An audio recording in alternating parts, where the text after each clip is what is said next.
شیخ Saadi رحمۃ اللہ علیہ بیان کرتے ہیں کہ ایک بیوہ رئیس زادی کی 2 کنیزیں تھیں جن سے وہ گھر کا کام لیتی تھیں۔ یہ دونوں کنیزیں سست، کاہل اور کام چور تھیں۔ انہیں کام کرنے سے سخت نفرت تھی، خاص طور پر صبح سویرے اٹھنا تو ایک آنکھ نہ باتا تھا۔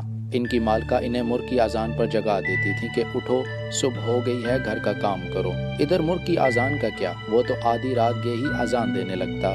دونوں کنیزوں نے تنگ آ کر مرغ کو جان سے مار دینے کا فیصلہ کیا کہ نہ یہ ہوگا نہ اذان دے گا، اور وہ دن چڑھے تک مزے کی نیند سوئیں گی۔